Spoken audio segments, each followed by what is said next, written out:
Listening to the presentations today, my brothers and all yours, someone who isn't in the medical field, it's amazing what you do.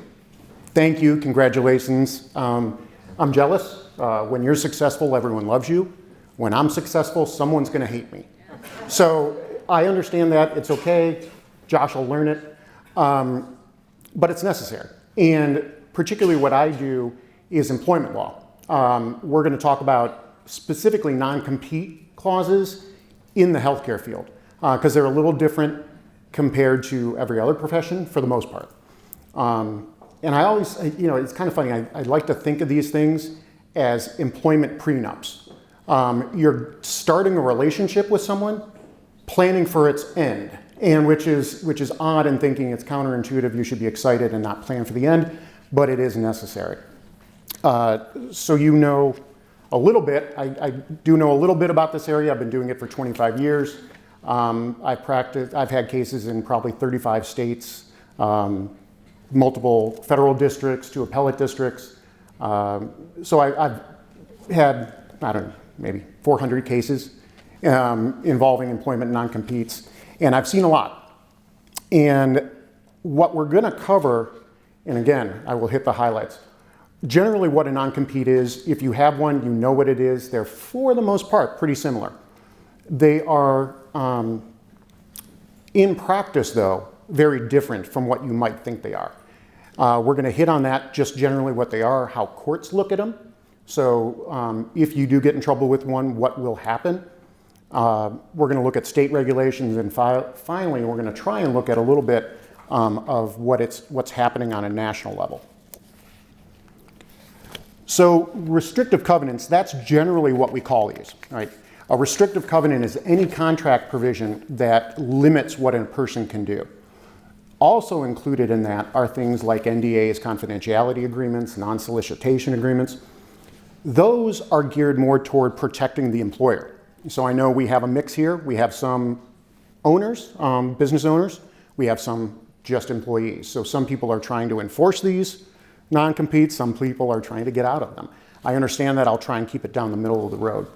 But the non-solicitation, which is basically you can't poach patients, clients, referrals, other staff members, the NDAs, those for the most part, if you have one in place, it's not going to get overturned. Those are for the benefit of the employer, and courts look at those that they're legitimate.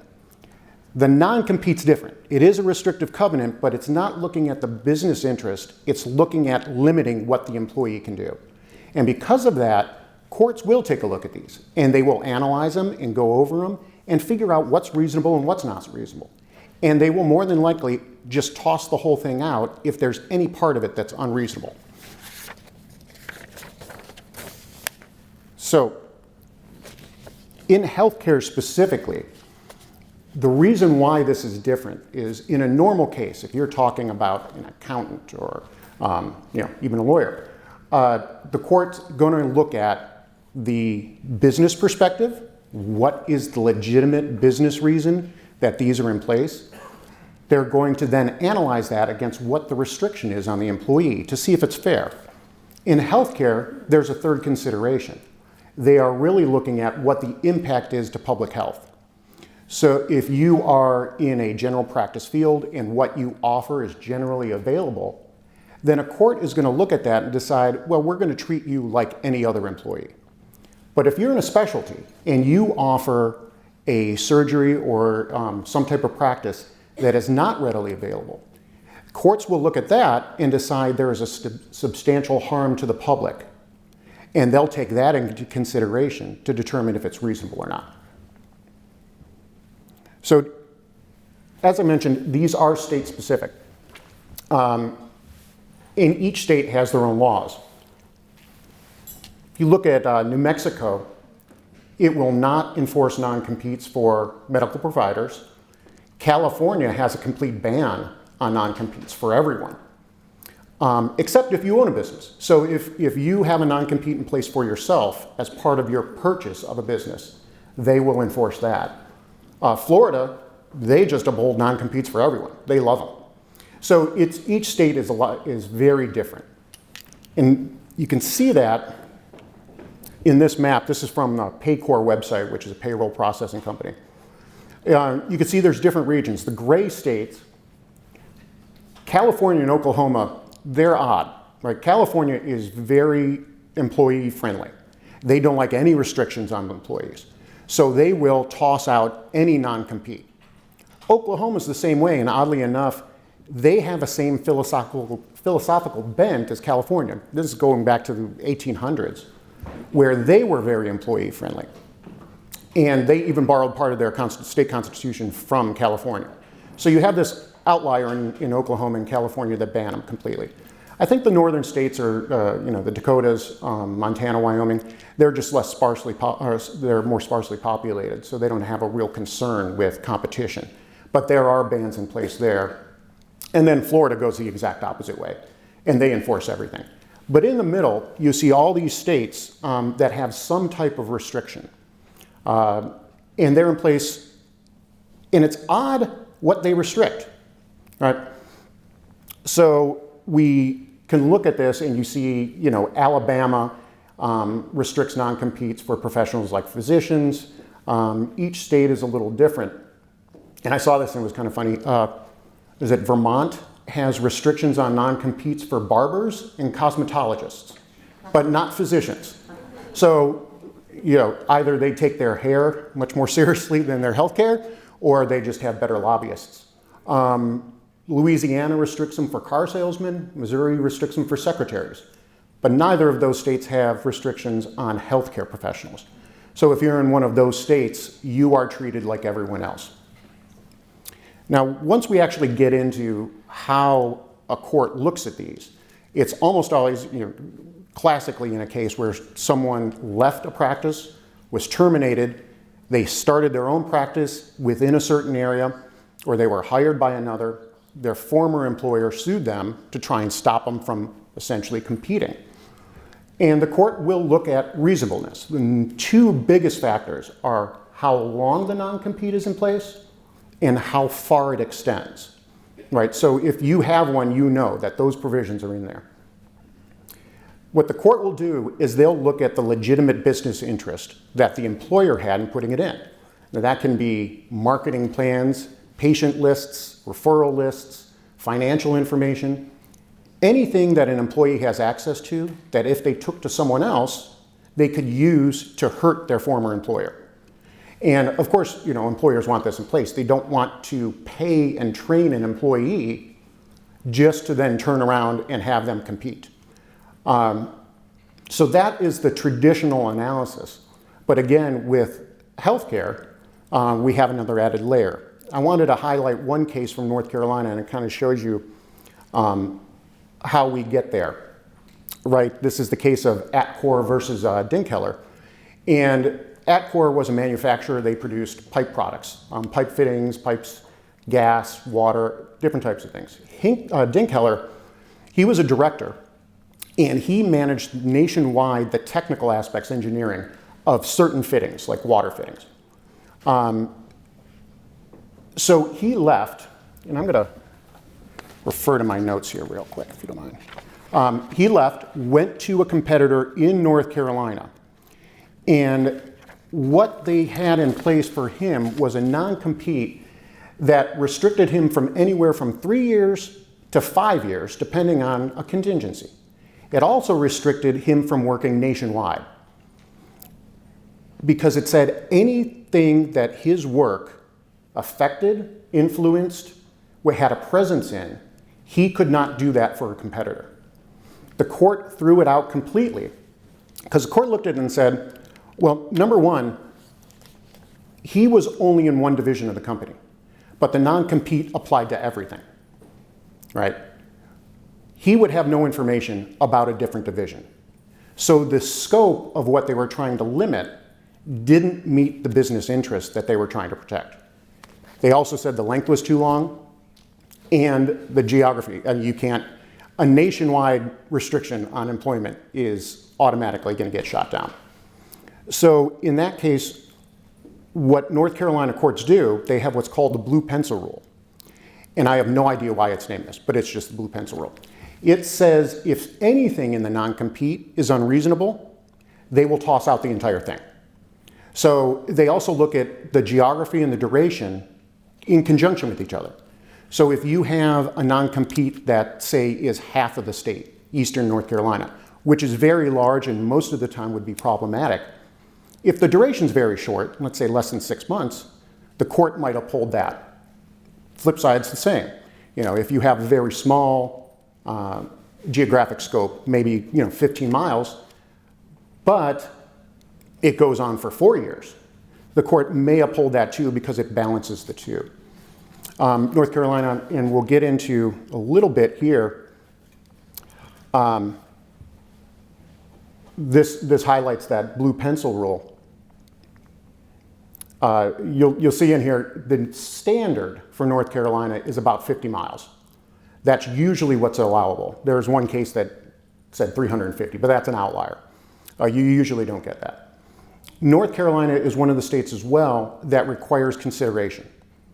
So you can put a non-compete in place when someone's getting hired, but if you have a current employee and you're asking them to sign a non-compete, you have to give them something extra. It could be as little as $100, but it has to be something. If you don't, it will be invalidated. To highlight the difference between the specialty and the general, we have two cases here, Dr. Zalvadar and Dr. Kennedy. Zalvadar went to work in a practice that specialized in oculofacial plastic and reconstructive surgery in Raleigh. He only worked there for 2 years, from 2009 to 2011. And he left and he started a practice in Raleigh. And he had a non-compete. And it wasn't crazy, it was 15 miles and it was only for 2 years. And normally those two duration and time would be upheld, that would be fine. The problem was that he practiced in such a specialty that he did, I think it was optical nerve sheath fenestrations, which is meaningless to me, but you probably know what that is. He was the only one that practiced that in that area. In fact, I think the case said that he was the only one that practiced that in Eastern North Carolina. So the court, what they did in that case, they highlighted the fact that, and this is the quote, one person losing his or her eyesight because of the lack of a specialist to perform the surgery is one too many. And because of that, if there is a substantial risk to the public, they toss the whole thing out. On the flip side, you have a case like the Kennedys. Dr. Kennedy was a dentist who practiced in Chapel Hill. His restriction was 3 years and 15 miles. And in the case of Dr. Kennedy, there were multiple family members. There was the uncle, Carol, the nephew, Jeff, and the niece, Jer. And it was Carol and Jeff eventually became partners in the practice. In the late 90s, they decided to split up. And Carol, the one who started the practice, had the non-compete. And the court looked at that and said, there are enough dental practices in the Chapel Hill area that a patient would not go without treatment. They would just be inconvenienced. And because of that, the non-compete was upheld. So now I want to touch on South Carolina, because I know some people in here are from South Carolina. We had in here the case of Ball versus Columbia Heart. That was a cardiologist. So this, I know we're touching on license by the medical board as opposed to the dental board, but sometimes that really doesn't matter. In this case, there was a cardiologist. There were other cardiologists available in that area, and that one was upheld. One case I really wanted to highlight was SafeLight. It wasn't a medical case, but what it stood for is really important because I know that we have some dental groups that are multi-state, right? You have groups that will purchase up practices in other states. And in the SafeLight case, you had a South Carolina employee who had a non-compete left for a competitor in South Carolina, but the parent company, his employer, was in Ohio. And the non-compete that they forced their employees to sign said Ohio law applied. The court in South Carolina refused to apply Ohio law. If it's an employee in South Carolina, and the same goes for North Carolina. If it's an employee in North Carolina, that state's law will apply. It made a real difference in this case because in South Carolina, like North Carolina, you need consideration for the agreement. In Ohio, you don't. So you can force a current employee to sign a non-compete in Ohio and not provide anything additional. The continued employment is the consideration. So just because of that change, just because the non-compete said Ohio law applied, South Carolina tossed the whole thing out. I did want to mention that South Carolina did pass, is trying to pass a bill, Senate Bill 46, that would invalidate non-competes for physicians licensed by the medical board. Does not include anyone licensed by the dental board. That is still in committee. It's still taking public comment. So if you either are for or against it and want to get your lobbyists to Columbia, you better do that quick. And you know what? I don't have a slide in here, but I did want to mention Georgia is the same way. They have a bill that's pending before committee that is taking public comment that would do the same restriction. It would restrict non-competes for physicians, but not anyone licensed by the dental board. Florida, I have to touch on Florida because Florida is fantastic. They passed the Choice Act, which came into effect on July 1st this year. And it basically makes all non-competes automatically enforceable. In a typical case, an employee is terminated or they leave, they go to another practice, the employer sues. The first thing that the employer will do is file for an injunction, which means the employee has to immediately stop working. That's really hard to do. Under a normal analysis, if you had to do that and win it, it's almost a mini trial. You have to win your case within the first couple weeks. And that's difficult. So a lot of times it doesn't happen. But in Florida, they will automatically assume that you get the injunction. So all the employer needs to do is apply for an injunction and they get it. Any restriction under 4 years will be approved, which turns the whole analysis on its head. And so in practice, what happens is if you're an employee and you go to work for a competitor and there's an injunction, you have to stop working. Well, how are you going to fight a lawsuit while not getting paid? So either you have to have saved up a lot of money to afford a lawyer to fight that, or you're just going to accept it and live with it and go to a different place. Now, I did want to mention, I bring up the Choice Act because it may be relevant to some people if they're from Florida. It does not apply to health professionals, so including physicians and dentists. That would still be under their old law, which is still employer friendly, but it will follow the traditional analysis where the court will want the employer to prove that there's a business interest they're protecting before they can get the injunction. And then the employee still has an opportunity to prove why it's overbroad. So that's the current state in Florida. They have some quirky rules that, if it's less than 6 months, it's automatically deemed reasonable. If it's more than 2 years, it's automatically deemed unreasonable. So those touch on the states that I wanted to talk about. Also, there is a federal trade commission rule that was initiated last year. And they did pass it, and it was set to take effect in September of 24. But what ended up happening, it was challenged in court, and they paused it.